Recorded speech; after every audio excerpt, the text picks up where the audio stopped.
Hello all you wonderful people, Cynic's Pipe Dream here, and welcome back to EFF IT, the YouTube series where I play some unconventional games so you don't have to. We're on episode 5 now of our playthrough of the game, Wani Hug That Gator.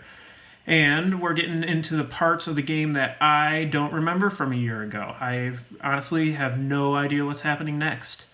I'm pretty sure my memory will be jogged once I get to the choices that I have to make.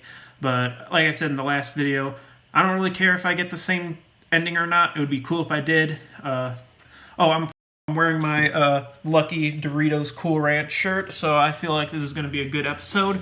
Oh, crap, I forgot to shave. Oh, man. I guess we're going to get bearded cynics for this episode. Actually, you know what?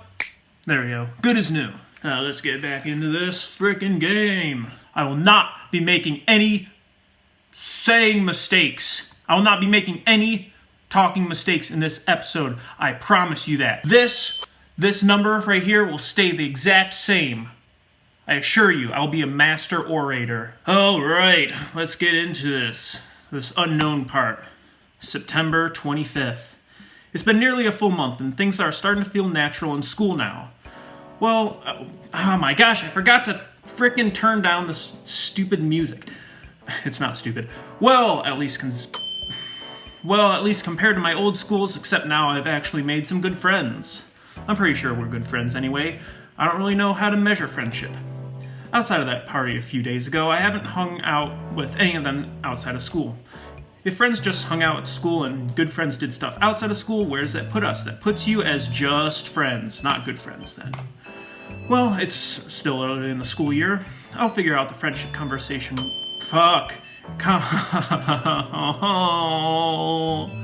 Conversion rate at some point. It's not like I'm rushing either. Shades, focus! Leaving my current thoughts, I realize I've been in the middle of climbing a rock wall in the gymnasium. Oh man, I can't climb. I would have done the stuff in gym class like I did the push-ups. Unless you want me to climb up a fucking dresser. I can climb on my chair. There we go, I'm climbing. God damn it. Oh god. Huh, why was I spacing out again? You're thinking about your friends. Holy crap, he is so high. Oh, he's upside down actually. Oh right, all the blood rushing in my head.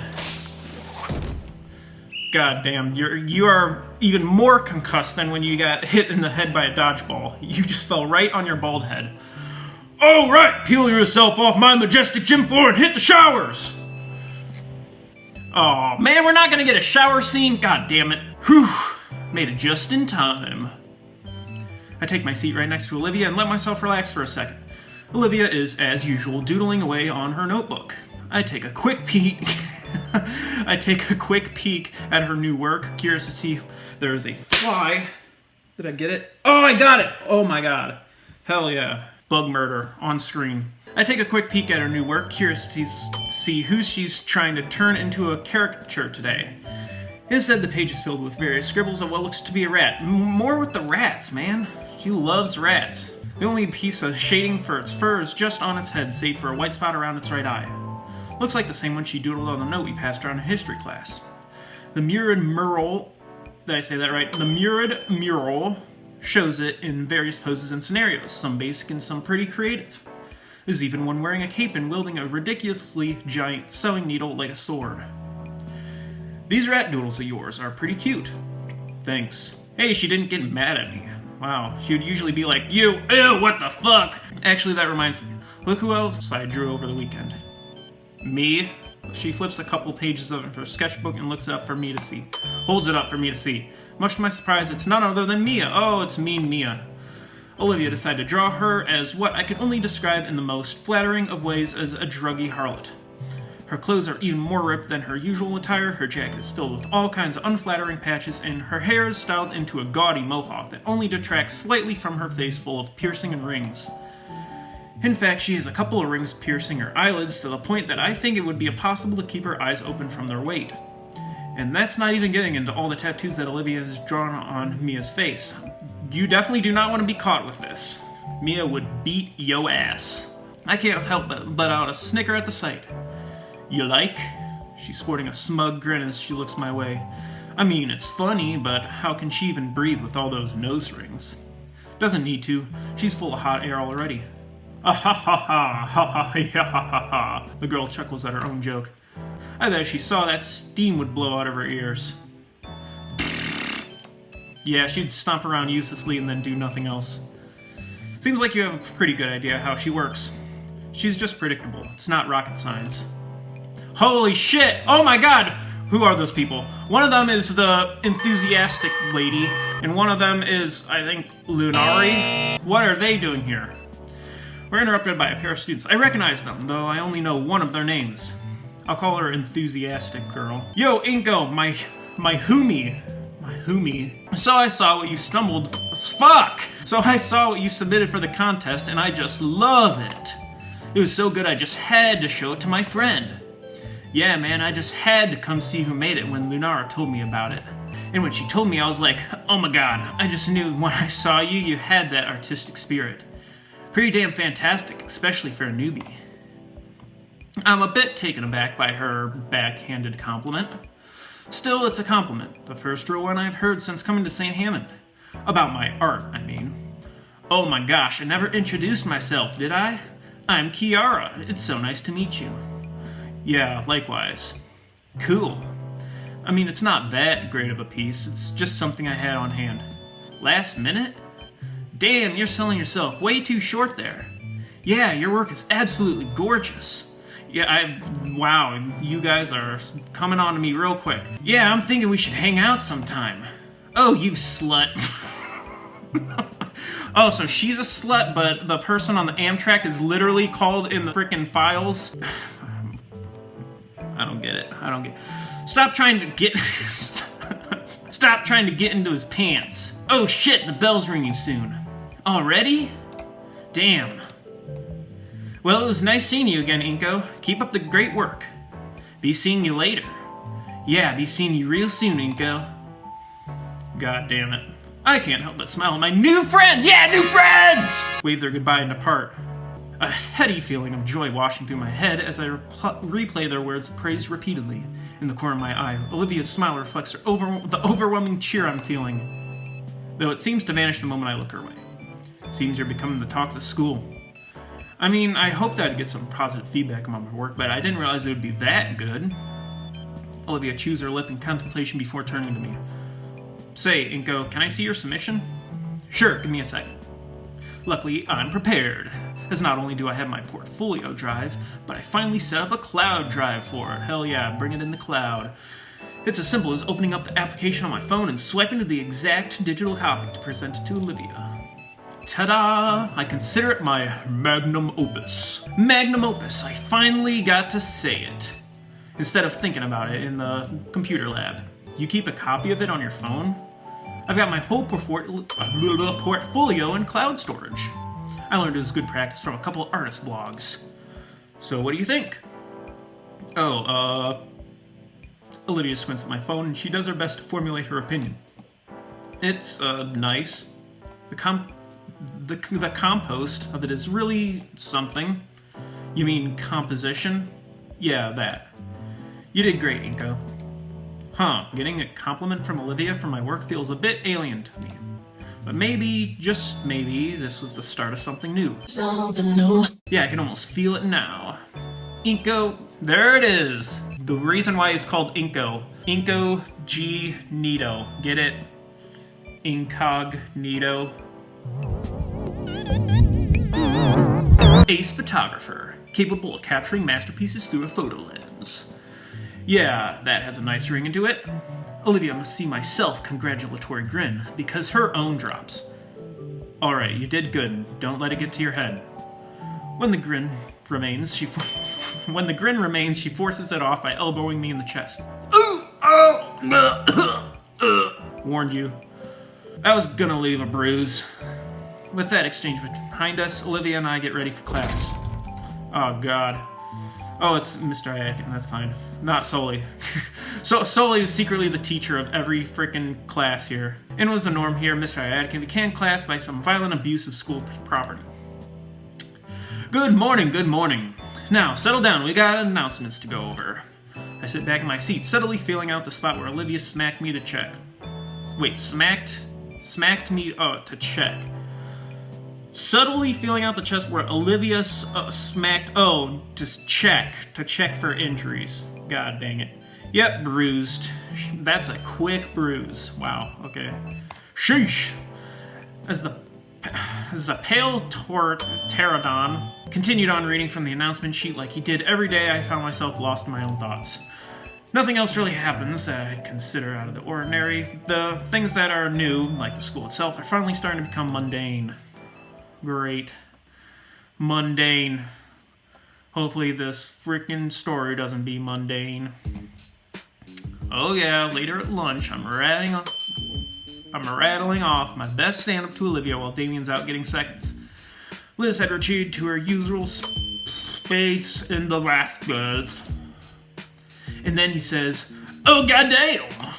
Olivia's hand flies to her nose, trying and failing to contain the snort-filled laughter. Set off a chain reaction as my own laughter spills over my mouthful of cheap school burger. Ha! God, you suck at comedy, Inko. Olivia drinks greedily from her canteen to alleviate her sore vocal cords. Is that why you're all out of breath? It was a pity laugh. Stick to photography. You got a better one? The mood is slow to settle, but once Olivia has caught her breath, she speaks with a snide smile. In fact, I do. So, a Triceratops, a T-Rex, and a Rhinorex find a lamp. Her mouth clamps shut and her eyes go wide. Olivia... Ah, perfect. I was looking for you two. Olivia casts her eyes down to her lunch, spearing her mystery meat roughly with a talon. Oh god, I guess she doesn't like Ben. Hey Ben, what's up? I figured I'd come by and congratulate you on your submission entry. Why is everyone able to, like, see every other student's submission entries? Is that, like, allowed? I feel like that's, like, a breach of privacy. This, again, I mean, it is my best piece, but all the praise for it is still surprising. It's exhilarating, all these compliments and everything. Thanks, man. Hey, maybe I'll be the winner of the contest. What do you think, Olivia? The green Gator girl flinches. Ben shakes his head. Also, Olivia, great to catch you here. Principal Scalar wanted me to remind you that you need to clean up after... Leaving messes in classes can disrupt students in other periods. I've never seen her make a mess. What are you talking about, Ben? Scalar said that? Why not tell Olivia herself? She's busy and tired of reminding you. Olivia scoffs at the mention of our principal, yet keeps her mouth firmly closed. Must not be that important, then. Inko, I just spent my my entire second period cleaning up her mess because she's not taking anything seriously. I'm not supposed to be Scalar's errand boy, and I'm certainly not supposed to be a personal janitor. I'm left to frown at Olivia giving Ben the silent treatment. Was it wrong of me to think she'd be more open with everyone else like she is with me? Do you know how hard it is to scrub baking soda out from the carpet once it's dried? What is she doing with baking soda? Is baking soda like an artistic piece? You can put it on art? Editor, I got a job for you. What do you use do you use baking soda in art? Put it right here. Can you just try not to make other people's lives harder? Holy shit, Ben, you are about to start a fight. Ben, what the hell? I didn't mean that. I went too far, sorry. Wow, you're quick to apologize. Olivia tries shooting me an indifferent gaze. It cracks a bit into embarrassment when I don't return it. Ben's comment is completely uncalled for. I just can't stand around if she's not even going to defend herself. Come on, Ben, leave her alone. My point being, Olivia, this is completely ridiculous. I expect better from you.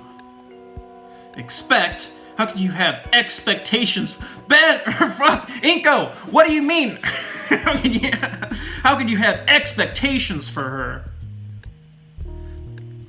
That came out a little... I think you both need to work on your frickin' speech, just like I need to work on my speech, because I have like 300 frickin' sloppy speeches. Well, I expect her to do the bare minimum and not waste my time. Fight, fight, fight! Aw, she's gone. Olivia doesn't bother looking at Ben. Instead, she's looking at me with that sad face until she quietly wheels away. Nice going, Ben! You ruined my chances at furthering my friendship. How do you feel? I think I went a little too far there. Man. He pinches his brow and sighs. And left standing here with the student council president. I wonder what I had done to earn me Olivia's ire just now. That bad? Mia really wanted me to have some lunch with her today. She's definitely gonna give me an earful after school. He glances at his phone and grimaces at the notifications. Spoke too soon, she's giving me one now. Well, you should probably grab your lunch while there's still time. Ben glances at one of the clocks in the lunchroom. There's only about 10 minutes of some lunch left. You're right, but the lunch is...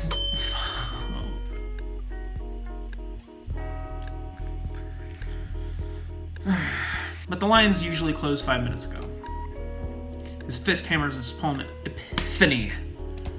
Oh, you use the vending machines out there. Anything good there? Store brand soda and chips and sports drinks. I've been enjoying the Atomic Hot Taquitos recently. Well, at least you don't have gym right after this. But Damien tells me he's a bigger fan of Bitter Melon Bites. Bitter melon it is. I don't think my tail could handle that amount of... I'm not even gonna fucking say that. Capscane. Sloppy. Ben gets up from his seat. Alright, I'll go check it out. Let's... One of his feet get caught in the stool and he stumbles head first. Right into Damien's tray, stacked high with mystery meat. Oh! Faceplant. He faceplants right through the tray and onto the floor. On the bright side, the mystery meat cushions his fall. On the dark side, the mystery meat cushions his fall. Whoa! Ben, you alright? Wow, we got a group. I jump from my seat to go help him up. Blech. Instinctively, I take a look around the cafeteria. All eyes are on us. I already hear it starting. Various murmurs about the safety of the school, student, council president. Murmurs that start breaking into jeers. I know this song and dance goes, "It's over for Ben." Oh my god, he fucked up, he tripped. Everyone's gonna be talking about this for decades. He gets up and dusts off his blazer. Not exactly what I meant when I said meet and greet, Damien. Oh yeah, you're right, sorry. All of a sudden, the entire attitude of the cafeteria shifted before my eyes. The jeers were deflected into a general amusement that permeated throughout the room. One of the nearby students stands up and hands him a few napkins to wipe his face off. Well, you got a lot of authority as a council president. No one's gonna really make fun of you. Hey, thanks. How does he manage to stay composed while covered in school mystery meat? I'm both impressed and jealous. You okay? I thought you couldn't eat meat. Now, even if I swallowed any, it would take a lot more than that to really be an issue. I'll be fine. Thanks for the concern, though. Even as he brushes off the lunchroom grime, Ben carries himself with dignity. If that had been me, this guy has some seriously quick wit. No, there's probably a little more than that. A little more to it than that. Man, I was looking forward to eating that. Why on earth didn't you even have that much meatloaf? Well, he's a carnivore, that's why. You were at the frickin' cook-off. You saw there was like a grill filled with whatever. His dad was like, we got ham hocks, we got chicken, we got beef, we got meatloaf, we got pork, we got tenderloins, we got top sirloins, we got ribs. I asked the cafeteria lady earlier this morning to hand me the leftovers. Although now it's gone a bit to waste. He eyes the remains on the floor. Some poor janitor's gonna have to mop all that up. Maybe. Don't even think about it. The bell signaling our next class tolls. The fist fights, the gang wars cease on command, and everyone starts milling towards the exits. The cafeteria empties enough that I can clearly see the Ben-shaped meatloaf angel on the floor. There's a familiar, rubbery, and textured feeling on my fingertips. The instincts had kicked in, hands going for my camera to capture the moment. After which a sense of shame rolls over me. Shame! That I would even consider capturing something like this, especially when it's happening to my friend. I get up from my seat with a heavy sigh and finally head to my next class. I hope Ben will have time to clean up before photography. He's got 5 minutes. 5 minutes later. Maybe. No, not 5 minutes later. Like 1 minute later. On my way to photography, I'm still a bit caught up by what just happened. I think I'm starting to see how Ben accomplished that. I mean, ordinarily, an incident that embarrassing would be just detrimental to your social standing. On my first day, I went through something like that. An event so humiliating people were spreading rumors for days. Sure, they died out pretty quick, but the fact it still happened. One moment everything's fine, then suddenly something you couldn't even have seen coming just upends your life. Stuff like that can happen all the time, and to anyone. It's something that's always terrified me. It's something that just happened to Ben, only he was exempt. He was quick on his feet, and diffused the situation faster than it could have even really started. It's like disaster avoidance. I seriously think it's the most important skill one can have. To have everything under control, to see trouble from a mile away, and make it a non-issue even when it takes you by surprise. That sort of social capital is something I need. Maybe it's a little selfish, but if I were seen that way, then any sudden happenings would be forgiven instantly. Of course, Ben isn't alone. The world is full of people with that skill. Only I'd be lying if I said most of them deserved it. Most people able to get away with stuff use their unique ability for just that. Getting away from stuff. What should be seen as a blessing of a social buffer's, wow, you are talking a whole lot. What should have been seen as a blessing of a social buffer is just some enabling trait of theirs. A charismatic get-out-of-jail-free card. If I had that ability, I'd use it to push myself to my limits both artistically and productively. That's my ultimate goal. Ben is one of the good ones, definitely. He's definitely earned my respect over it. You were just like, Ben, what the hell are you talking about? How could you have expectations for Olivia? You fucking asshole. The question remains though, how do I get like that? That line of thinking is cut off as I round the next corner. Wanted to talk with you, Olivia. Oh god, it's mean Mia. At the center of the hallway intersection, I see Mia and Olivia. Oh, she saw this frickin' book! She saw the book! She saw the drawing! Fuck! Oh, come the fuck on now, Olivia. Don't be such a killjoy. I'm trying to be nice here. The grin on Mia's face is jovial as she stands before the wheelchair-bound girl, her tail lazily swaying as she eyes Olivia. Man, I never realized how lethal those spikes on her tail look. After all, I have to be nice to someone as talented as Olivia, don't I? Behind her are a pair of similarly smiling Saurian. I think I know who those are! I just saw them I'm looking at the time up there, like 10 minutes ago. Freaking enthusiastic girl and Lunari. Actually, wait a minute. Those two.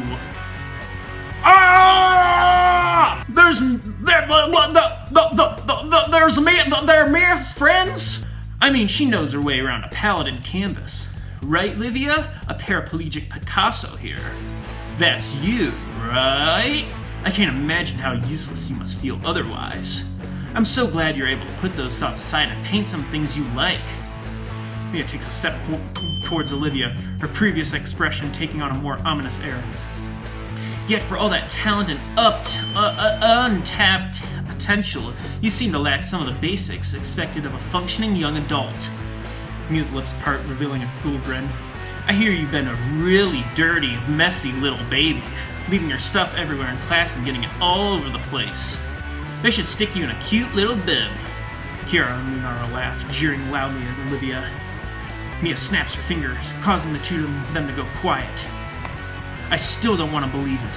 Those two, they were so nice to me. What are they doing with Mia? I know them. They're smart. They'll know if this is what it looks like. It's horrible. And they're not the kind of people to punch down like this. But they all decided to do this, right? So what's going on? Is there more to this situation? Mia takes another step forward, her figure now looming over Mia as she looks down with a cruel sneer on her lips. Normally, I wouldn't waste my time trying to single you out, but I'm going to use this moment to make you get the picture.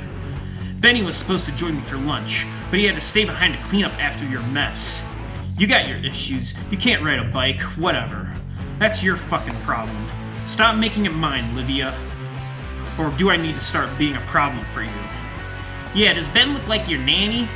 Well, she does come pre-packaged with a stroller.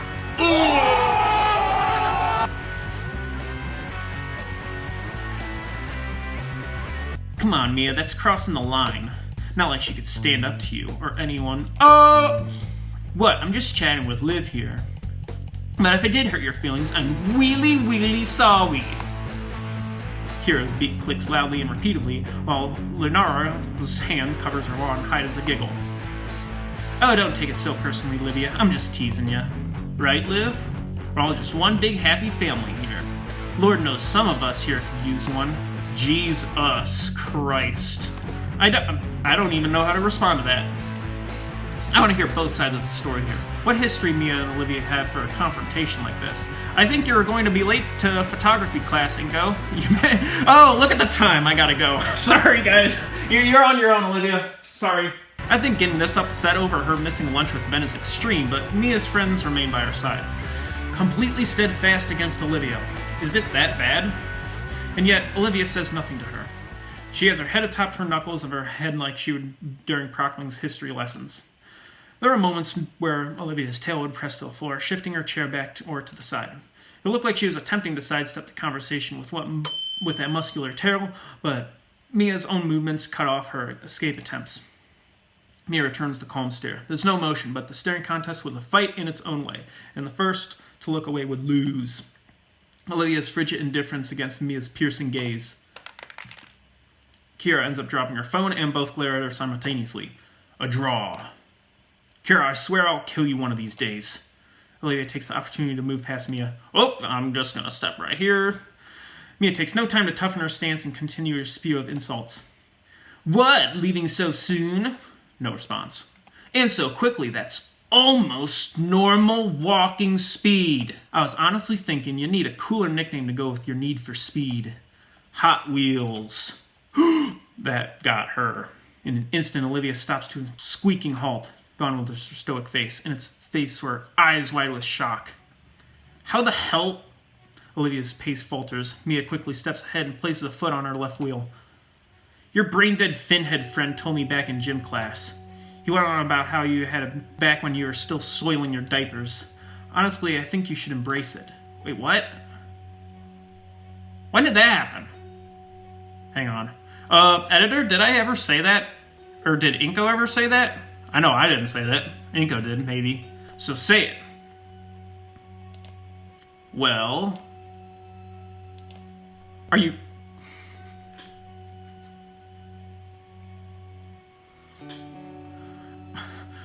Are you retarded, you stupid bitch? Fucking say it. God, do I need God, do you need fucking speech therapy too? Say it! Hot Wheels! Hot Wheels! Hot Wheels! Beat that! See, I knew you could do it. Kind of fitting. I agree with half of it. Olivia's claws dig into her armrests. Is Inko just, like, watching this? What's going on? Where is he? Is he just, like, in the hallway just like, Maybe that's the nuance. The point is that only half of it works. God damn. There's gotta be like a frickin' roast counter or something. Mia turns to look at Kiara and Lunara, eliciting some more giggling from them. I'm sure you wouldn't mind us making it cool again though, right? I mean, you were such a winner back then. Mia leans in close, her voice now a harsh stage whisper as she glares daggers through Olivia. What's wrong, Hot Wheels? Don't want to talk anymore? Am I not good enough for you? Even from afar, I can tell that Olivia is starting to lose her composure. Her tail lays limp on the floor, as if the energy to hold it was drained away. And there I am in the hallway. Oh my god. You think that she just got called, like... She just got called that. I think that's the least you can consider bullying. I don't want to believe it. But it's undeniable by now. This is textbook bullying. It's unfair. It's like when you're in line to use the restroom after hours and hours of waiting and someone cuts in front of you. Completely inexcusable. I think you are in completely different fields. Is this the part where I should step in? What do I even say? I have to at least try, right? It's my duty as a fellow student. Maybe I don't need to say anything at all? Just being present for Olivia against the Horde? And it certainly wouldn't help if I got an even bigger target on my back from Mia.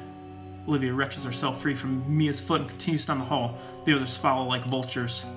Oh man, I need to think and act fast. Oh, hi, I didn't see you there. Sorry, hey, what's going on? My legs move on their own as I cross from the hallway. I'm instantly noticed. Mia's already registering my presence and her expression changes. My heart starts beating quicker and harder. Time's up for being indecisive. Shit. I remember this. I remember this, and I think I made the bad choice. Unfortunately. A year ago. I was like, well, if she's just not gonna, like, talk and say anything, then I'm just gonna stand up for her. And I think that's the wrong choice. You'll see what happens. I wanted to defend Olivia. Screw it. If Olivia's not going to defend herself, then I will. Olivia needs my help here. Whoa, hey, what's going on here? Oh, good lord, it's basic ball. Holy shit. I don't, when I called him a fucking basic bully, I did not remember this. I swear on my life. Dino dudes and bespeckled boys and mean Mias, well, he's just a basic baldy. It's basic baldy coming to save the day now. Piss off, new guy. You won't score any points doing this. I grit my teeth, as if this were for popularity. Luckily, I know what to do in this situation. Hey, I can go get a teacher right... I can go get a teacher right now. If this is how my classmates treat each other, I'm disappointed. Especially you two, Lunara and Kiara. Kiara and Lunara look aside a bit. I'm more aware of their situation now that I pointed it out. You know him? Yeah. It doesn't surprise me Lunara's gotten cozy with them, but come on, dude. We weren't ganging up on Olivia. You were. I saw all of it, how you all bullied her. Bully? Really? Mia spits out the word bully like it's the word of the day in kindergarten. Somehow it makes me feel silly for saying it. You're gonna tell me to pick on someone my own size next? What? Did you even hear me? I said I'll go get a teacher. All the people my own size. I think I killed them all already. Kidding. You really need to loosen up, huh? Are you ignoring me? I said I heard you the first time. Instead of repeating yourself over and over like a freaking idiot, how about you try a threat that actually scares me? Suspension doesn't scare you? She smiles. Let's just call it friends in high places. Oh yeah, you are like boyfriends with the school council president. Look, just cut Olivia some slack. Shut that gullet of yours. Hey Olivia, I think your paladin here isn't graduated night school yet. You wouldn't like it if I were you? Mia laughs, dryly. Why the fuck are you trying so hard? It's hilarious. Are you just trying to get a piece of that leathery gator tail? What the fuck? Yes, fuck, exactly that. Let me slip. Oh my god, oh, I do not want to fucking...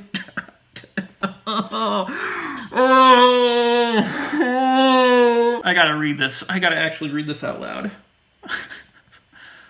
And the music cut out too, which is awesome. Let me slip something that works into those pants, babe. The other two start chortling again. Mia's forced me lower on their social skills. They're compromised. My face heats up. I'm starting to see red, and yet I'm frozen in place. How could she just claim something like that without hesitation? Oh my, he's not responding at all. His head is so red. He's totally into... What is that? What is that? Editor? Do you want to know? Totally into gumping it. This was a mistake. Yep, and I made that mistake the first time. Hell yeah. No, it's for Olivia. They're not focusing on her anymore. I can still fix this. I take a step forward and continue my argument, but Olivia grabs me by the wrist. She gives me a pleading look, one that makes my thoughts stop in their tracks. Aw, isn't that sweet?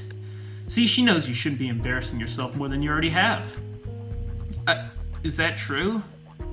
She gives a single solemn nod. How touching. Hey, it's getting late. You gonna clean up your fucking act or what? She glares at Mia, then to me, then back.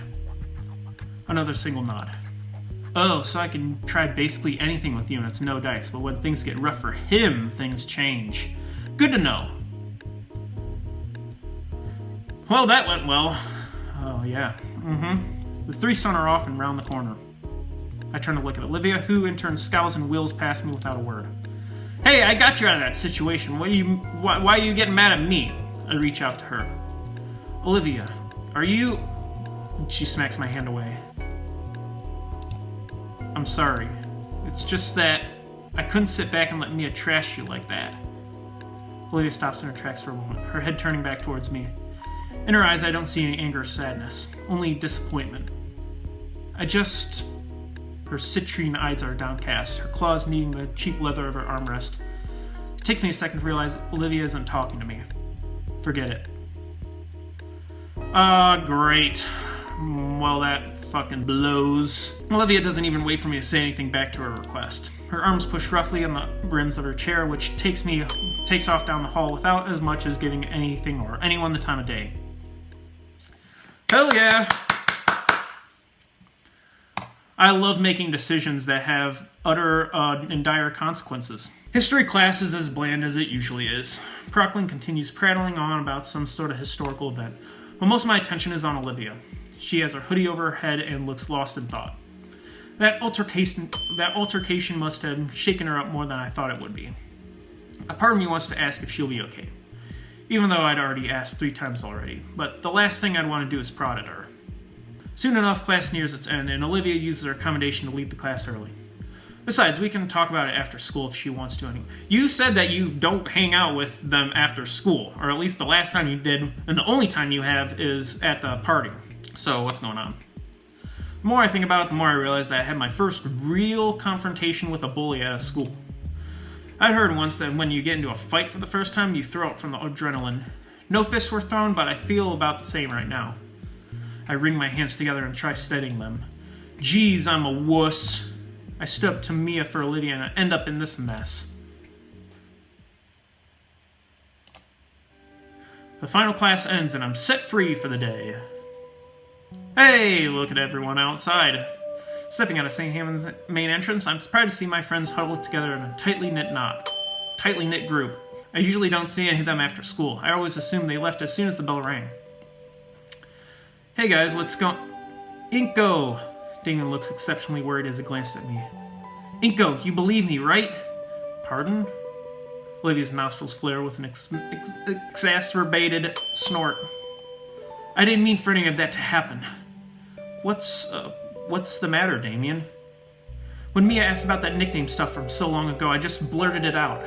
She didn't say she'd use it for something so unscrupulous. I'm ashamed it took me more than a moment to figure out what was happening. Okay, so I didn't, so it was Damien who told her. I guess she did call him like a finhead or something. I just assumed she was talking about me.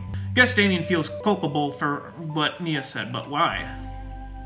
You don't know what that word means. Who cares? Inko, really, I didn't mean for any of that to happen. Hey, I believe you, man. Your heart was in the right place. Olivia told us what happened with Mia, calling her some nickname. Damon leans back over an unresponsive Olivia, hands spread in supplication. She said you were there too. Did she say that I was a badass and defended her? I was, yeah. Olivia, you loved that nickname way back when we were kids. Damien's words were dismissed with a roll of her smoky eyes. He really didn't mean it, Olivia. I know already! For a split second, she bore row upon row of sharp teeth before gnashing her maw in frustration. Olivia's nostrils flare out with a huff of hot breath, and I could practically see everything from her day finally weigh on her. You were just being you again, Damien. Sometimes I wish you weren't, but whatever. There's a grittiness to her voice once more, but she continues on. She holds her canteens up to her lips, but drops it immediately. Empty again. The grit in her voice is back as she presses on. And the nickname is just that, a nickname. I don't want to hear it again. Especially from her, and especially if it's just going to get out under my skin.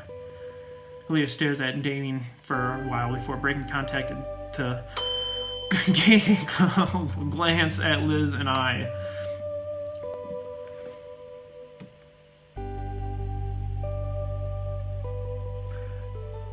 Do you remember the last time you said, why not, Inko, and how bad it went? You just never learn. Why not? Wait, did I say that? Why did I ask that? It just kind of came out. You need to work on that, Inko! Come on! Liz notices Damien still organizing his thoughts. Seeing as neither of the other ones are going to answer coherently, she sighs. Well, I wasn't around for this, but when they were freshmen in middle school, Damien and Olivia would take the bus every weekend to an arcade in the city. I guess he came up with the nickname around then, and it stuck. That's half of it, but I didn't come up with it.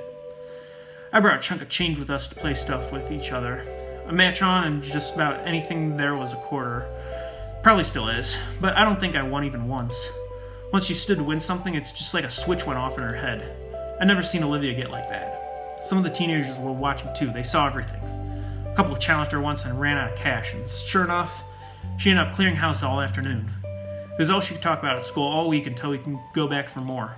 Only took like a month for It only took like a month for her to be recognized as some local champion. Sometime along the way, people started calling her Hot Wheels. Don't remember really who or when, but I do know it's proof she got that fire in her.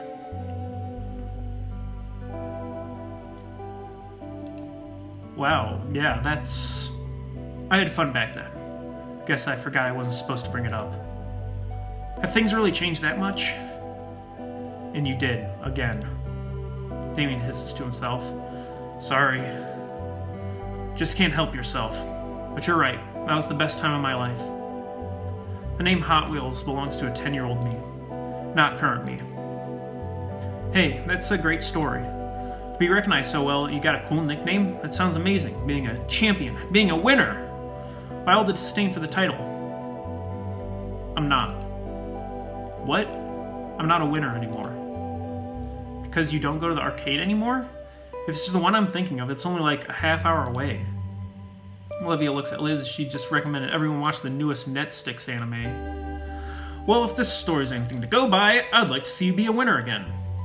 Olivia's breath seems to hitch for a moment. And I'm sure these guys want to see it too. Damien's the one that dragged you to our lunch table all this time, right? Look at him, he's nearly kneeled them over because he Oh my god. Look at him, he's nearly keeled over because he's afraid of losing that part of you. And Liz. I think I'd like to see why you and Damien are really close friends. Yeah. And just as quick as I gained the bravado to speak up, my words left me immediately. Think I accidentally put Olivia in the spot there. Whoops. Well, her tail rolls along on the ground a bit in contemplation. If you guys really care that much about it, I wouldn't mind it from you guys. All at once, Damien lights up. Yes! Alright, Hot Wheels is back! You guys now refers to Liz and Inko. Ha ha! Damien's shoulder drops for a moment and he quickly recovers. Hey, if we're getting the name out again, we could go visit the arcade together sometime. I'd rather not. Okay then, how about a better name, like Death Roll? Olivia swings her tail around to trip him, but he's fast enough to jump over it. Damien's words flood out as he contemplates new nicknames for Olivia to try and praise her, appease her, many of which are shot down by her and leave Liz and I chuckling. Hey, that went slightly better. Maybe all is not bad. Gradually, our giggles died down and the four of us chatted a bit more about the day in general. Eventually, Damien and Liz headed their respective ways, with Olivia deciding to stick around.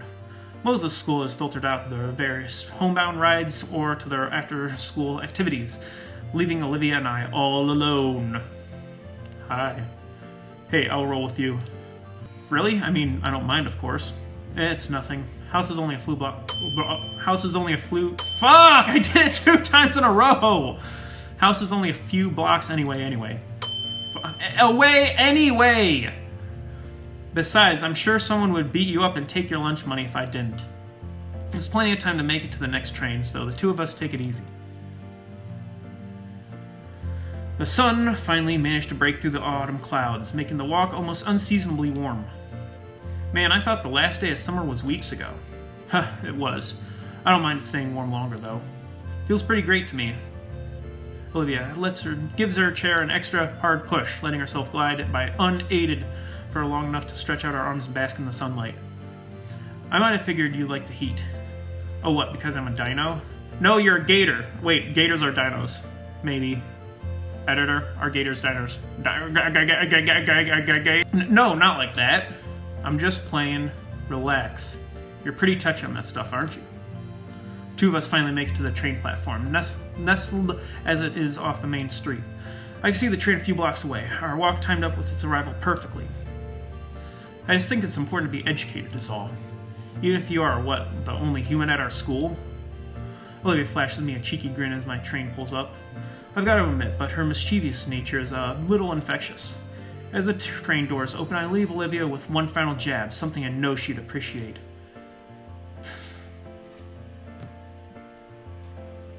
Hey, whatever you say, Hot Wheels. I neatly dodge out of the way of her slashing claws, stepping smartly onto the train as the doors close. Inko, you son of a bitch! Get back here! Haha, that went so well. As the doors ding shut behind me, I see an irate and still blushing. What the fuck happened? What the hell? Did my neck just snap? I was still blushing, Olivia waving her fist to the train. Why am I looking at the floor? Did that happen again? What the hell? Okay, that was a weird... Oh, okay, that happened. What the fuck is going on? Still getting a manner to squeeze myself in the seat next to a yellow-scaled woman smelling faintly of hot dogs. Why am I looking at the floor? You know, I may pay for that comment later. But the look on her face was totally worth it. Why am I staring at the floor? Okay, that's a glitch. As the school year progresses, the days start to feel like they're moving along much faster. Part of it may be the change of the season, however slight that change may be. While the calendar says it's officially fall, the only thing I really noticed was the increasing number of clouds in the sky. Better safe than sorry, though, which is why I brought my fancy, compact carbon fiber umbrella. Still, things have started to be routine for me in the mornings. Wake up, throw on my clothes, consider eating breakfast before realizing I would wreck my stomach, walk to the station with a featherlight umbrella in hand. Oh, hi, Mr. Ferris.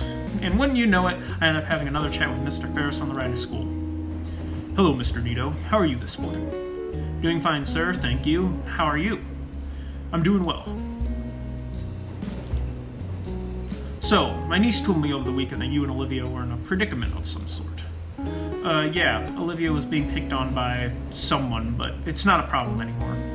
I see. Well, that's unfortunate to hear, and strange considering the substantial funding the school gets for anti-student harassment programs. What's good is all that tax money if students are still ragging on each other? If it means anything, Olivia knows how to handle herself. I was there to support her. That's fine, but the issue is this sort of thing wouldn't be happening to begin with. That aside, Liz has gotten somewhat enthusiastic recently regarding Olivia. She's surprised at how animated she's gotten. Ever since that get-together at Randall's place, I think. I wager you had something to do with it, no? Maybe a little. Yeah, it was certainly rocky in the beginning, but we've been warming up to each other. It's nice seeing a different side of her, even if it's brief. I don't know, can I take credit for it? We all have unique chances to make a change, Nico. If you're good at grasping them, that in itself is something to be proud of. How do you know it's really a chance to do anything? He lets out a deep reverberating chuckle. Well, to flip our usual script and let you in on an old phrase, a friend of mine once told me, if you see a fork in the road, take it. Yeah? Thanks, Mr. Ferris. That's a weird, like, hey, great advice, thank you. He's just like, yeah? Okay, thanks. Like my mornings, the school days have become a routine as well. Slave through PE with Damien, see Olivia's new doodles and sketches in art class, watch Liz lose her mind tutoring Damien at lunch, talk shop with Ben. Though now I have to avoid Mia like the plague because she's surely out to kill me. All said, I think St. Hammond has been my best school experience out of... Man, I will have lost count of how often I moved. Must be the fresh head trauma. Yeah, you fucking landed on your head from hanging from a rope from gym. You got beamed in the head and the back. I think you have at least some start of CTE. As for today, well, that really, you did not avoid her like the plague. She's right in front of you. It's been raining pretty often recently, so Coach Sully made us play more dodgeball in the gym. Mia was definitely gunning for me with the way she launched them at me with the speed of a catapult. I rushed into Iatica's class, popping my spine against the curve of my chair. Apparently today's a short day because of some assembly, so the period will end much earlier than usual. It also means we get most of the period to slack off, do homework. Wait.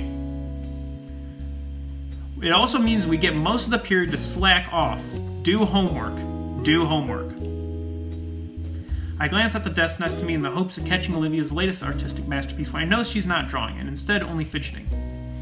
Hey Olivia, you seem a bit nervous. Everything alright? Oh, yeah, sorry. It's just that I've been hearing rumors that the school shares drive might have been corrupted. Wait, really? Yeah, really. How would something like that happen? Not sure, but I'm scared that I might have messed with the art contest submissions. I think you should check out your entry on the website, just to make sure it's okay. Technology. Don't fail me now! With urgency, I take up my phone and type in the school's website. Fast fingers lead me to the art contest tab. Can this loading bar go any slower? Finally, the page loads in and... Oh. Looks like the submissions have been closed. What? Well, I hold the phone up for Olivia to show her the page. Submissions have been closed since voting started last week. Oh. Sheesh, I thought Mr. Attican had spooked me. Olivia is all seized up. Well, that's quite reassuring. With the submissions closed, there's no chance of any hacker messing with them. Olivia doesn't seem convinced, still drumming her fingers on her desk. Hopefully she'll feel loads better when the preliminary winners are revealed. Speaking of which, when are we... As the bell sounds, the class begins to pack up their things and Attican corrals everyone in a single file line. Alright everyone, we have an assigned row, so stick together. Before I join the rest of the line, I look back at Olivia, who seems to be stalling. Come on, I'll walk with you. That seems to stir something in her, and she glances up at me while hastily shoving a notebook into her bag. Yeah, I'm coming. As we head out the door, I notice Olivia shuffling her hoodie a lot. Oh yeah, assembly! It's not a long walk to the auditorium, and despite Attican's best attempts, most of the class splinters off to sit with their friends. Having expected this, he shrugs and makes his way over the back of the auditorium where the other teachers are. Olivia and I are left at the struggling crowd trying to filter into the crammed theater of the school. It's going to be difficult finding some seats. Oh, she already has a seat. The one she's in right now. It's fine, I have a spot. Hey, I can joke too. Olivia wheels herself down the pathway, to which I follow suit. She heads down an aisle until we're at the first row of seats. There's a vacant spot where a typical seat would be with a faded handicap sign. Olivia parks her chair in the empty spot, in which I take the seat next to her. Best seats in the house, right? Can't complain. As the hall fills with more students, my anticipation rises. Oh man, I could hardly wait for the announcements. So, do you think I have a chance? Huh? Oh, maybe. Photography isn't super popular, but... Olivia folds her hands in her lap, staring straight ahead as her voice trails off. I knew that, but I'm still hopeful. Hey guys! I have to remind myself that this is normal. Hey Liz, I can't believe it's finally here. Gosh, I'm so excited. Me too. By the way, where's Damien? Hi Damien. Hey guys! I'm over here! Damien is in the far back of the auditorium, yelling and waving his hands in the air to catch our attention. He's gonna get in trouble for that. Frills! Sit down! Damien, I'm surprised he didn't beam a dodgeball at his head. Damien immediately stops and takes a seat. With tempered expectations, we both sit in silence for just a few minutes before Principal Scalar walks on stage and taps on a standing microphone. Okay, everyone, got a whole bunch of important announcements to make, so I'll make them quick so we all have an early lunch. As soon as the idea of going out for an early lunch is brought up by Principal Scalar, an entire room goes as silent as vigil. I guess when it comes to an early lunch, it's serious business. Yeah, more gang fights and violence and punching and throwing food at each other. All that dino adrenaline. Over the next 15 minutes, Principal Scalar goes over important events coming up in the school year. Olivia is not amused. While I would consider standard things like pep rallies for the sports teams or bake sales to fundraise the upcoming field trips, and even something about new clubs being formed such as the Japanese Animation Appreciation Society. Not the best acronym if I'd... Okay, let's see what that is. JAPS? Okay. Why did it have to be like... Why couldn't it be the jazz? Like the jazz! Jazz. Or JOS. That's even better. Not the best acronym if I had to say. Otherwise, it's all mostly important, boring housekeeping stuff when one got right down to it. I almost wonder why such announcements warranted an assembly when the mood suddenly shifted with Scalar's next big announcement. Now that we've got the main stuff out of the way, I saved the best announcement for last. St. Hammond is proud to announce the 5 semifinalists for the annual Fresh Start Art Contest. Yay! Cheers and applause roars, loud enough to make my ears ring. Woo! Yeah, I'd be lying if I said I also wasn't excited for the reveal of just who made it to the semifinals. Maybe I was giving myself a bit too much credit, but I really wanted to be among those semifinalists. I could almost taste victory. In fact, I turn to face Olivia and prepare to cheer alongside her, but I'm stopped in my tracks when I notice that, unlike the rest of her peers, Olivia seemed to be uneasy about the prospect. Almost scared, even. I mean, she didn't submit anything, right? She said she didn't submit anything, so, I mean, she wouldn't be as excited about stuff. Before I can ask Olivia why her sudden change of moods, Gator continues with her next words, cutting my train of thought off. And here we have the 5 semi-finalists.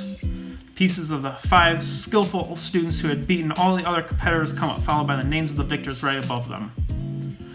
Alas, I see no photography submission in sight. At least I gave it a shot, right? Oh man, I didn't make it in. Liz's neck droops down like a melancholy noodle.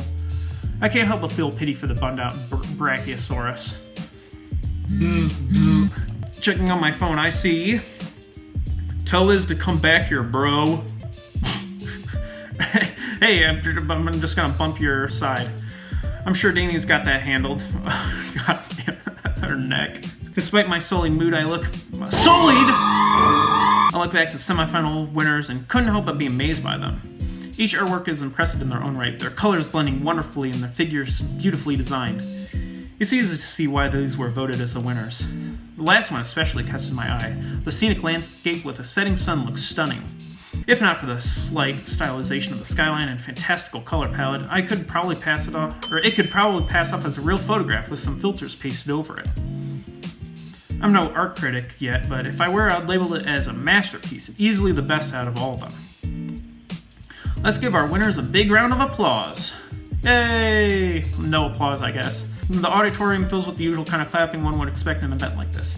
Play with an underlying tone of disinterest, though one person felt compelled to constantly make a piercingly high whistle. I can't do that, or else I would for this video. We'll be displaying the winners' art pieces in room 237. You're welcome to view them during lunch and after school today. Oh, neato! Get it, neato? Principal Scaler continues to the rest of the assembly, announcing other events for the school and other minor reminders. Behind me, I see the teachers start psyching themselves up for the Herculean task of getting some 200 hungry dinosaur teenagers out of the school, or out of the room and towards lunch without anyone getting killed. Principal Scaler finishes and waves back to them the signal it's time. Alright, we're gonna start adjourning to lunch. You all know how this goes, so no just going for the exit. Being in the first row or the first to get up. Oh, I follow behind Damien until... Fuck! Jesus! I follow behind Olivia until we made it to the hall. Hey, Olivia. She stops and turns a bit. Jesus, she's still anxious about the sight thing earlier? She looks a little pale. I want to check out the winning paintings a bit more. Want to come along? She considers for a moment. No, go on without me. I need to use the restroom. Alright, I'll see you at the lunch table then. Olivia nods and starts off down the hall, following the flow of students towards the lunchroom. Let's see, the principal said it was room 237. Oh my god, there's everybody here. First thing I noticed walking into the classroom is the amount of people checking out the gallery. While I didn't expect to be filled to the brim with eager students, there's a decent amount of people here, about a baker's dozen or so. Maybe more will come when they finish up their lunches. Well, I'm here now. Let's take a look at the lucky winners. Pieces are all sat on easels in the back of the classroom. Some desks and chairs are moved closer to the front to give each one its own space. One by one, I take a moment to give each canvas a thorough review. The auditorium screen really didn't give the art justice, because now I can really take in the detail of each one being up close. The color palettes, the brushwork, the subtle nuances. So wait, how does this work? Like with the art, is this like, if they submitted it through the site, isn't this just like a picture of their piece? Or I wonder if they had like the option to like personally hand it in? Maybe? I don't know, it's kind of strange. And he's like, oh, I could see like the individual brush strokes, but it's just like a picture that was submitted. Yeah, I could definitely see all of them having a good shot at getting first prize. But now it's time to see the one I've been eager to get a look at since it was first shown. Wow, what a beautiful art piece of a rolling hill, and I think that's flowers, red flowers. From what I can recall from Mr. Adkins' lesson, it's made with acrylics, explaining why the colors of it seem more vibrant. So it is an actual art piece. If I submitted it through the site, or if Inko submitted it through the site, how was this submitted? Someone had to have turned it in, like, handed in, like, hey, this is my art piece. It stands out in defiance of the other paintings in the contest, most of which were either violently absurdist and meaningless or muted still lifes of ordinary objects. It's a meadow of mystifying colors, the organic lines drawing the viewer deeper into the piece, and I feel as though this would be a place I'd wake up to within a fantastical dream. There's no rigid structure or forced metaphors here, just a fantastical merger of creative expressionism and real-world beauty. I feel my fingers itching for the familiar weight of my DSLR. This is a piece that I want to immortalize in my portfolio. It's hands down the winner of the contest in my eyes. I simply must find out who made this. Looks like this breathtaking... fuck, dude. Hey, didn't the, screen say who made this? Looks like this breathtaking show of artistic talent was created by semi-finalist winner...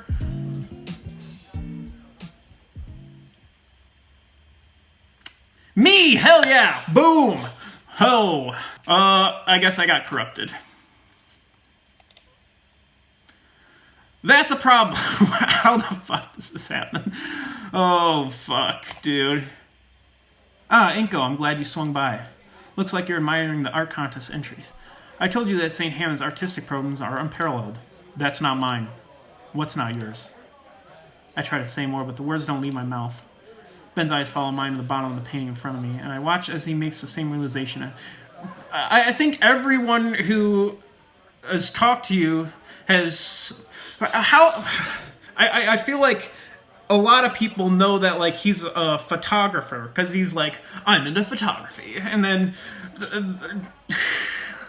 Why, how did this fucking happen? How are more people not questioning this guy submitting a beautiful art piece when he says he's a photographer? Okay, whatever. Inko, did you paint this? I had no idea your style was so developed. So humble if I had known. That's not my entry. It's not? No, mine was a photograph. But what's your name doing on this one? It must be some kind of mistake. A million scenarios come to mind. They must have got the wrong name somehow. If they did, I think the real artist would have come forward by now. Then the submission website must be hacked or broken. But our school checks for stuff like that. If it was, we would have known by now. Then, Inko, you sure you didn't submit somebody else's piece by accident? Of course I didn't. Why would I know? Why would I do something like that? I think I know. I think I realize what happened.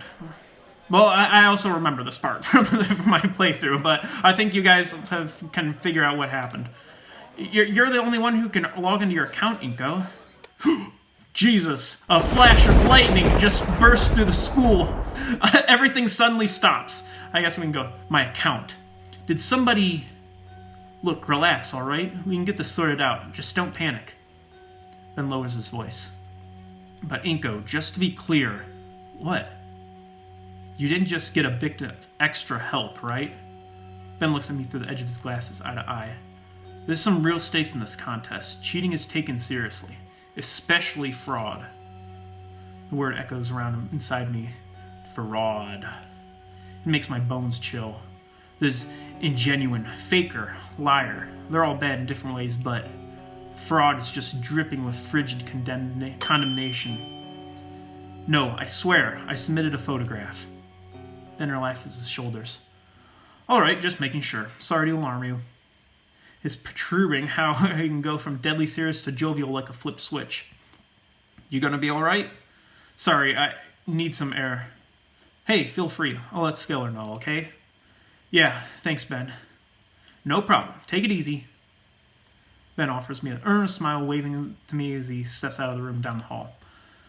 After some time, I follow him, shambling down the hall as I try to make sense of what just happened.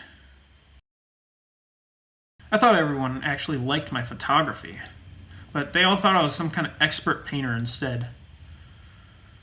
I don't even know how to express it. I feel empty. I thought maybe my hard work was finally paying off, but I submitted the right entry, so what happened? Did somebody change it? And if so, how? It's such a good piece too. What even is there to be gained by putting my name on it?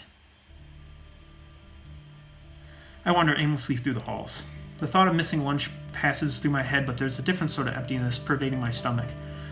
Why is this rattling me like this? Man, it's not like I'm in trouble or anything. Ben's helping me sort this out. I'm at a loss of what to even think right now. Oh crap, Olivia mentioned something about server issues before. I couldn't see my submission, but was it just that? Maybe Olivia was right to be worried. Well, duh. Why else would she be so nervous? My aimless walking leads me outside the principal's office to the gala. There's that one cityscape painting from the start of the new school year. The very first painting I ever saw here, and it's still one of the best. A vibrant cityscape that morphs the frigid structure of urban planning into a soft and inviting utopia, as if viewed from the eyes of a child.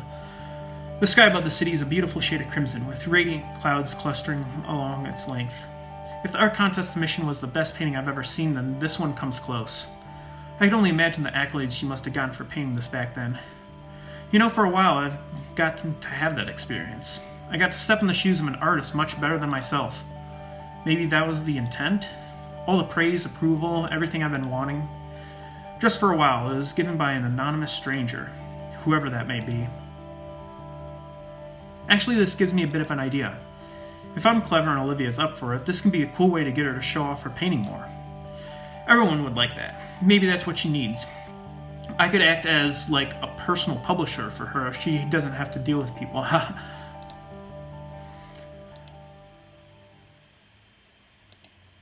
Wait a second. I peeled down the empty hallway. He knows I need to find Olivia. She couldn't possibly... But why me? Why would she...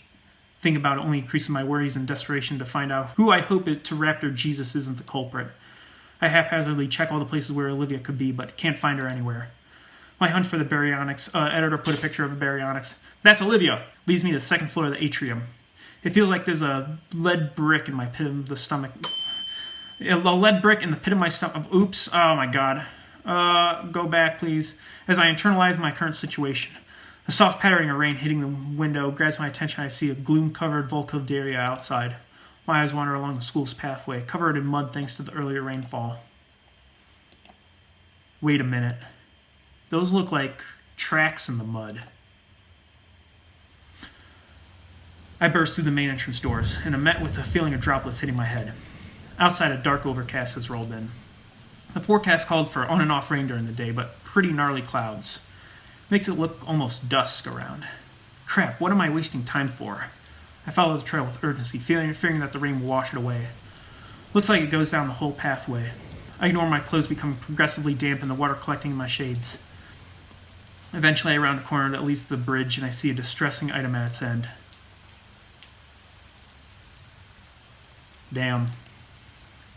A wheelchair. Olivia's wheelchair. Empty of the occupant, toppled on its side. A new fear grips me, born from the mental imagery provided by that sight. Those cruel thoughts push me up the steps faster than humanly possible, even as my rational mind tries to reassure me.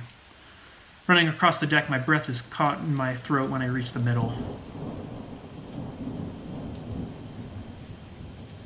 She's on the ground, head slumped down. There's damaged and soaked school supplies scattered all over the walkway. Oh God, is she okay? My foot shifts, trying to force me closer. Slowly her head lifts up at the sound of my shoes squelching on the floor. Inko? Her tear-stained eyes stare at me with a dead expression and her voice sounds weak. Olivia. I feel like I can finally breathe again. Slowly Olivia pushes herself up and I notice she's lying atop a pile of paper shreddings. The feeling of relief slowly fades away, but I remember just why I was looking for her. We stay silent, only staring at each other as the rain continues to bear down on us. She simply sits there, letting herself grow more and more soaked from the rain. Do you want to talk? No, not outside in the open. I grab my compact umbrella from my backpack and unfurl it. It doesn't do much to dry Olivia off, but at least she's not getting more soaked. The umbrella is placed between us and the elements against the ledge, forming a personal canopy above us.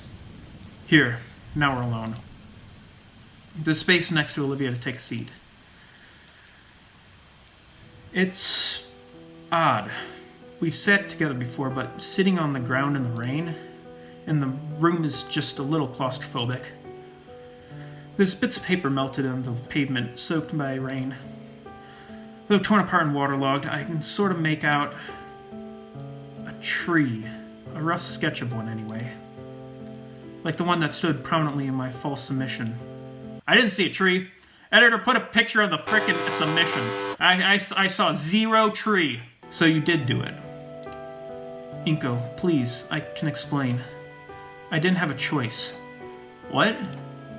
I know what I did was wrong, but I didn't have any other way. It wasn't a choice to not trick me? She avoids looking at me, focusing on the scraps of paper scattered about the floor like confetti. It wasn't to trick you, I just... I get it, you're mad at me. I'm not mad. I'm just confused. I thought we were a good friend. Not the right time to say that. I wasn't expecting it. Expecting you. She paused to give her throat some respite. Her usual water bottle isn't anywhere nearby. Just drink some of the rain. I'm sure that's fine. A shaky breath escaped from her mouth. When you came around, I thought you were no different than the others. That you're some self-centered, pretentious midwit who only cares about his image. That's when I got the idea of using you to swap out your art with mine. You didn't seem like the kind of person who cared about how he gets the attention from others, just that he gets it. Her description of my character feels really reductive, but the ache in my chest tells me it hits a little too close to home. But that's not what I think of you now. Idekin's the one person I can trust. So he went to bat for you, saying we'd make good friends. I was worried. What's so special about this guy? I honestly got scared he'd be wrong. That you'd just be like everyone else, and I'd be setting myself up for failure. But worse than that, Inko, I was afraid he'd be right, and I'd have to face what I'd done to myself. And now I've gone and done something like this. Switching my contest entry? She nodded, swallowing hard. I wasn't thinking. Suddenly everything is out of balance. Everything I'd created, all my work, my own little world is suddenly changed and I had no control of it. I just had to do something.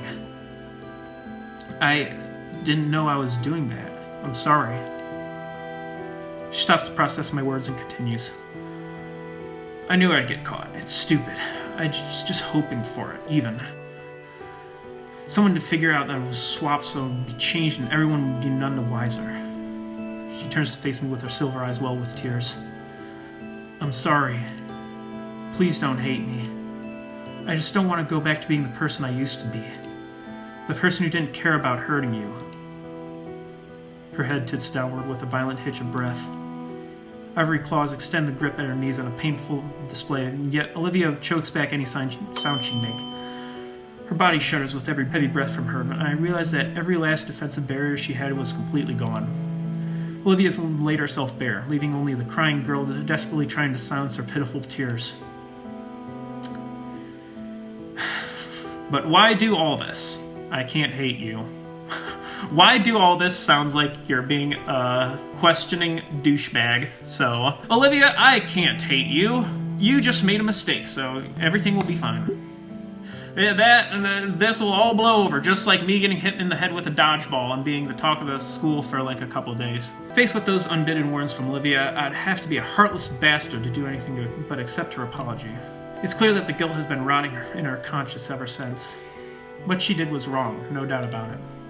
But then again, thinking about her circumstances, how can I blame her? How could anyone? I probably would have ended up having to do the same thing in her shoes. At this point, Olivia's put herself through enough stress as is. If there's one thing she needs to hear right now, it's that I forgive her. I don't hate you, Olivia. You don't? No, I don't. I won't lie. I definitely felt hurt when I first found out. But the fact that you're willing to admit your mistakes shows you're growing as a person. I'm really glad to hear that we're friends. It's refreshing to hear her say that. Wait, she said that? No, I said that. Wait, what? I think that's a mistake. Hang on. I guess she said that. I'm worried she was only putting up with me. Olivia seems understandably puzzled on my lack of anger towards her. I figured you'd be more upset. Is this just your pity? If so, I don't want it. It's not pity, Olivia. I'm accepting your apology. I don't want you to feel guilty about it. The sooner we can put all this behind us, the better. But I can tell you're a good person, so don't worry about it, alright? I offer her my best smile. Olivia slowly nods. When you put it that way, I guess. But still, truth be told, I deserve to fail. To actually face consequences. I'm such a fucking fraud. Hey, there's that word again. All over the damn painting. Olivia, you did what you thought you had to. And you're saying sorry for the consequences. That's all that matters. I scooch closer to Olivia. Huh? That was just you taking action in a way I never would have guessed.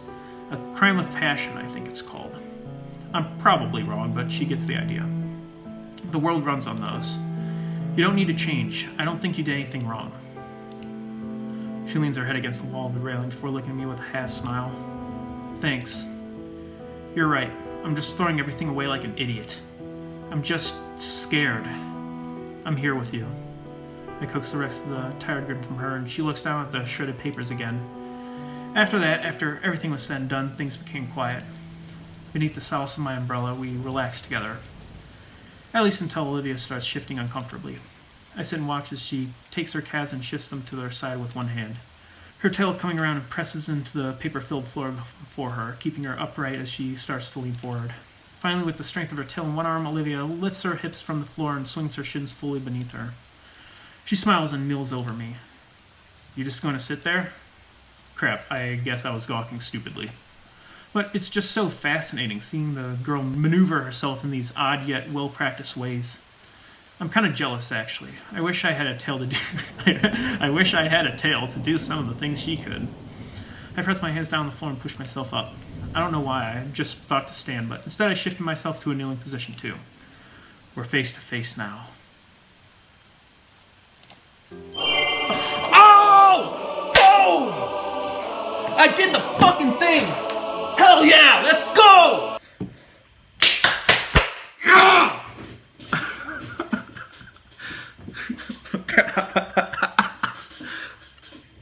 Hell yeah, that's so hype.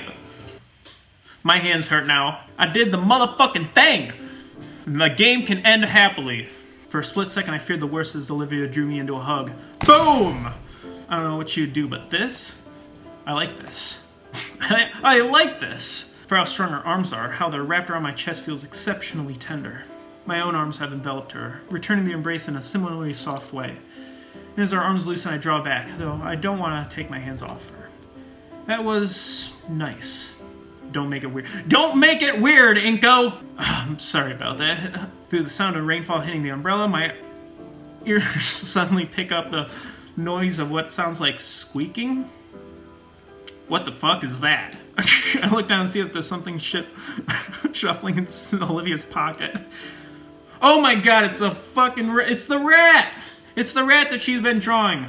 The little beast emerges from its hiding spot with a squeaky yawn to which Olivia offers her hand to use it as a platform. Hey little guy, nearly forgot you. Hopefully, I'm glad I didn't fucking crush it with my hug. Had a nice nap? That's a rat. Oh, right, you two haven't met each other. Inko, this is Guts. Guts meet Inko. Oh, hi Guts. I awkwardly wave at the apprehensive-looking rodent. Olivia lifts Gus to her shoulder gracefully, like her hand is an elevator for him. You brought him to school? Well, yeah, I just really need him today since, you know, all the crap that's happened. She gives Guts a few scritches under his chin. I bring him sometimes when things get rough. And nobody noticed? You haven't. Touché. Touchy, or however it's spelled. Anakin did once. He just told me to not let him run around the school, otherwise it would be considered a health hazard or something. Yeah, don't let Mr. Ferris learn about that. The tardy bell rings out in the distance. We're late for our next classes! Crap! Thanks, Olivia. Fucking made me late for a photography class. My favorite class! I'm sure Anakin will understand. We should probably get back to class. Here, hold this. You go to Olivia on the umbrella as she and the rat can stay dry while I go fetch the wheelchair. Oh, it's probably all dirty and muddy and slimy and all that other gross stuff. By now it sells some in the mud. This wheelchair has definitely seen better days. After dusting off the dirt and pulling water as best I can, I make my way back. Thanks. She offers the umbrella back, but I make sure to hold it above her. I keep the wheelchair steady with one hand as Olivia climbs into the seat, using her tail to help herself up. Okay. We stand in the rain in silence for a moment, only sharing content glances. Glances. So what do we do about the contest now? I'm sure it'll all blow over. That's a good question. Ben was there when I saw my name on the painting. He already went to tell someone. So like you said, no harm, no foul. What about your own submission? I ruined it. I scratched the back of my head. It wouldn't have won anyway. It's just a picture. Oh. I thought it was pretty okay. Hearing those words from Olivia sends a strange flash of heat to my face. It's not unpleasant, but again, those honest words from her really do cut through me for some reason. Thanks. A loud squeak draws my eyes to Guts as she stands atop Olivia's shoulder. I don't see him. You two? A wry smile stretches across Olivia's face. I think I mean Guts is saying it's actually so-so. Hey! Come some slack, Guts. Ingo didn't have time to make anything for the contest. He's got some high standards. Yep, that's why I've gotten so good. The sheer absurdity of it. I don't know which of us broke first, but our laughter fills the air, heard only by us as the rainfall cuts off all the other noise. So, now what? I don't know. I don't want to go yet. Still pretty worn out. Worn out. A smile crosses my face as a wicked idea comes to mind. Don't do it, Inko! Don't do it! Well, too bad. What? I walk around behind Olivia, grinning like a mad idiot. Inko, what are you doing? Inko! Inko! Her head tries to follow me as I stand right behind her chair. I figured that pushing your chair around is really tiring, so how about I help you out? Olivia blushes and looks away. Fine, but just for today. Return to the campus was certainly awkward. Passerby shoot us looks. It's not the most common scene to see a girl in a wheelchair just roll on, sopping wet and tracking mud in. More likely, though, it's because said girl was taken to using my umbrella to hide herself from those looks. She was already extremely red in her face. It was a conundrum. Drop the umbrella and let everyone see her, or keep it up and draw more attention. I shall name it the Nito Theorem. She's gonna kill me if I ever attempt to polish it. But making our way back to Olivia's current class, she simply shook her still concealed head. I didn't really have much of a choice, but from all that I knew of the girl, her last class was all on upper levels. And she was in possession of the elevator key. And I was in possession of the weakest knees here in St. Hammond, at least according to Coach Soling. So I wheeled her to my current photography class. Oh, I guess we're outside again. On the way over, I think she keeps bending her neck back to peek at me. Like she's making sure I'm still there. Knocking on his closed door, the pterosaur professor didn't even bat an eye at the poorly hidden girl. He simply stepped aside and let us through. Ben was looking our way, but I chose to pay him no mind. After everything I heard, Olivia didn't even register he was here. She simply rolled herself to the back of the classroom and threw a door into what I always guessed was Iatican's supply closet. You know what? I'm an idiot. It's a dark room, isn't it? The stares of my other classmates abated thankfully as our teacher continued his lecture. Taking my own seat, I focused on Iatican. As much as I could, at least. My muddled thoughts kept me distracted the whole period. Just before the bell rings, Iatican stares me dead in the eye. He points his stern finger directly at me, then to the floor to signal, "You, stay." And that's where we'll end off. Thank you all so much for watching. I hope this, I would say this episode was successful. Thank you, Lucky Shirt. Yeah, I guess we're just going to continue. We'll see how this goes. Thank you all so much for watching. Thank you for watching the 5th episode of the EFF IT series, which is definitely not doing well on my channel, but I don't really care. That's why I say EFF IT. That's why I call it EFF IT, because I don't care if it gets 0 views. I don't care if it gets 1 view. I don't care if it gets 1 million views. I don't care if it gets 1 billion views. I don't care if it gets negative views somehow. I'm still making them. I'm having so much fun making them. It's fun to kind of poke fun at a game like this and also kind of take it seriously when it gets serious. That got real serious right there. But anyways, thank you all so much for watching. I'm me, Cynic's Pipe Dream. Love you all. Thank you.